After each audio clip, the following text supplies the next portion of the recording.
이제 스텝 3 뭐 똑같은 얘기인데, 이제 비너스 라인의 저항을 좀 재조정해야 된다는 거 하는 거는, 이제 완전히 열려 있던 100%로 열려 있던 비너스 라인을 이제 점차적으로 이렇게 클램핑을 해가는 겁니다. 그래서 이 들어오는 양 자체를 이제 점차적으로 100%에서 이제 0%까지 이제 줄이게 될 텐데, 이 레이선스를 조정을 해야지 이제 이제 회로로 나오는 볼륨 자체를 이제 심장으로 돌려보낼 수가 있기 때문에, 심장으로 이제 프리로드를 이제 증가를 시키게 되는 겁니다. 그래서 프리로드를 증가시키기 위해서 이 정맥 라인의 이 레지스턴스를 이제 좀 조절할 필요가 있고, 그 비너스 라인의 이제 레지스턴스를 이제 조정을 해서 이제 이 환자에게 좀 더 그 심장에서 하트가 일을 할 수 있도록, 그 부하가 좀 더 이제 늘어날 수 있도록 이제 비너스 라인 자체를 좀 조정을 해야 됩니다. 이거를 너무 한꺼번에 확 줄여서 갑자기 심장 안의 볼륨으로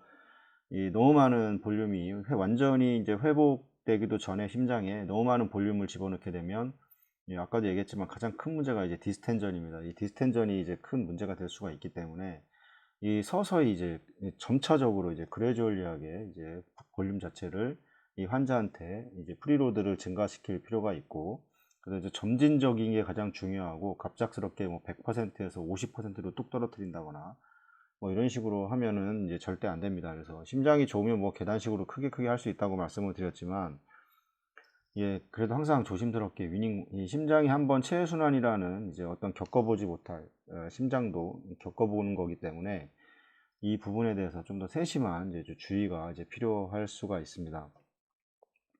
당연히 이제 이 비너스 라인의 레지스턴스가 점차 이제 증가를 하게 되면, 이제 당연히 이제 아트리얼 펌프 아웃플로우도 당연히 감소를 시켜야 됩니다. 이게 아웃플로우는 증가를 하고 있고 비너스 라인만 증가를 하게 되면, 이 비너스 심장 안에 볼륨도 들어가지만 이 아웃플로에서 들어오는 이제 이 볼륨도 다시 또 이제 프리로드로 작용을 할 수 있기 때문에, 이 부분에서 갑자기 이제 혈압이, 이 심장의 기능이 완전히 돌아오지 않았는데 볼륨 상태가 환자한테 너무 많이 들어가게 되는 또 그런 이제 문제를 발생할 수 있습니다.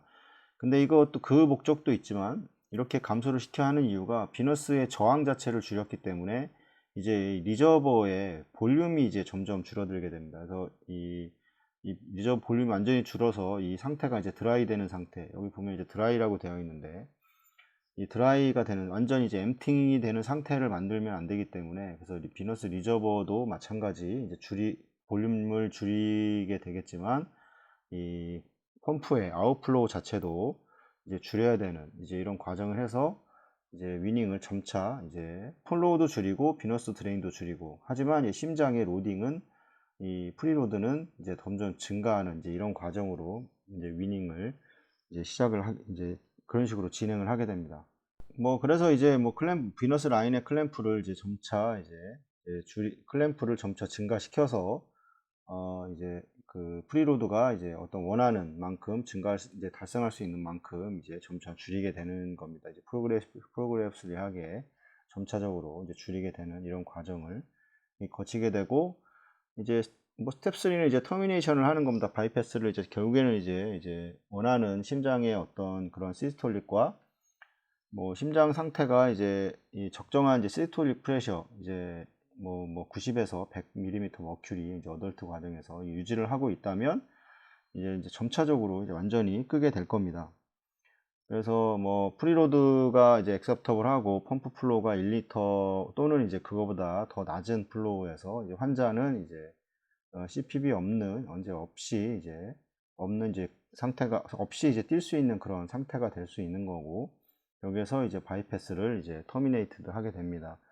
당연히 이제 펌프는 이제 스탑이 되고, 이제 비너스 캐뉼라도 당연히 이제 클램프가 돼야 됩니다. 만약에 뭐 어떤 원인에 의해서 갑자기 펌프가 스탑되는데 비너스가 다시 풀려가지고 뭐 드레인이 다시 확 된다던가 그러면, 다시 이제 또 100%에서 다시 진행을 해야 되고, 이런 클램프라든가 이런 거에 대한 어떤 그 클램핑 이런 것들이 이제 완벽하게 이제 달성이 돼야 됩니다. 이제 클램프의 상태가 안 좋아서도 그럴 수 있고, 갑자기 하다가 풀릴 수도 있기 때문에, 이런 부분들은 2중, 3중으로 좀 완전히 펌프를 껐을 때는 이제 어느 부분에서도 이 펌프에서 쪽으로 이제 볼륨이 다시 리턴되는 이런 경우가 없도록 이렇게 만들어야 되고, 뭐 만약에 이제 히모다이나믹이 좋지 않는 상태라고 하면 CPB가 다시 재가동될 수가 있습니다. 그리고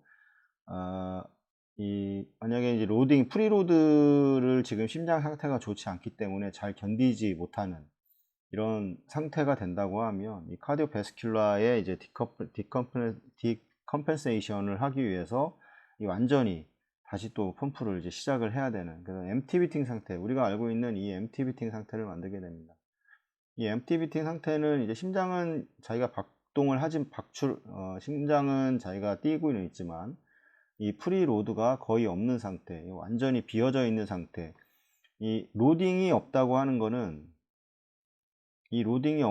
거는 이 마이오카디움에서 이제 이 산소의 공급 자체도 줄어들겠지만 이 산소의 소모량 자체가 줄어들게 되고, 그러면서 이제 그 산소 요구량이 떨어지기 때문에 그 이제 심근이 그 데미지를 받는 거를 이제 줄여주게 됩니다. 그래서 이제 펌프가 대신 이제 온몸에 이제 그 산소를 공급을 해주게 되는 거고, 심장은 그동안 이제 쉬게 되는 경우입니다. 에크모도 마찬가지입니다. 에크모의 이 VA 타입의 경우 뭐 심장과 이제 폐를 동시에 이제 서포트를 해주는 건데, 이 서포트라고 하는 거는 결국에 이제 MT 비팅 상태를 만들게 되는 겁니다. 이 심장의 이 산소 소모량 자체를, 심근에서의 산소 소모량 자체를 이제 줄여주게 되면 이제 심장이 편안해 하기 때문에, 그러니까 이런 상태를 만들어주는 게 중요합니다. 그래서 에크모가 이제 어떤 그 하나의 치료이지만 이게 CPB와는 완전히 좀 다른 개념입니다. CPB는 수술에 들어가서 완전한 치료를 위해서 들어가는 거지만, 에크모는 이제 좀 오랜 시간이 걸리게 되는 겁니다. 바로 에크모를 돌렸다고 해서 환자의 심장이 100% 돌아오는 것도 아니고, 당연히 CPB보다도 에크모에서의 모탈리티는 뭐 압도적으로 높습니다. 그래서 그러니까 이런 부분에 대해서 에크모에 관련돼서도 이 심장을 이 레스팅 상태를 만들어주는, 이 심근의 이제 이 레스팅 상태를 만들어줄 수 있는 방향이 뭔지를 한번 좀 많이 생각을 해 보셔야 될 겁니다. 그래서 뭐 이제 심장이 어느 정도 여기서 뭐 초음파라던가 뭐 여러 가지 그 어떤 영상을 통해서 이제 심장의 상태를 확인하게 될 거고, 그 다음에 CPB도 마찬가지입니다. 그래서 그 상태에서 심장이 어느 정도 돌아왔다 그러면 점차적으로 이제 로딩을 좀 가해 볼 수는 있을 텐데, 뭐 그렇지 않다고 하면 계속해서 이제 지속을 해야 되는 뭐 이런 과정이 이제 필요할 겁니다. 그래서 CPB 과정에서도 다시 이제 이 CPB가 심장의 상태가 좋지 않다면 리인스티튜트 된다는 거를 꼭 항상 그렇게 생각을 하셔야 됩니다. 그래서 이 CPB가 완전히 이제 끝나게 되면 이 CPB에서의 어떤 셋업 자체는 다시 초기화 시켜야 됩니다. 모든 것들을 처음에 돌리는 상태, 처음에 돌리기 전의 상태로 다시 이제 만들어 줘야지 이 체외순환을 다시 운영하는데 크게 당황하지 않고 또 안전하게 또 체외순환을 이제 운영을 할 수가 있을 겁니다.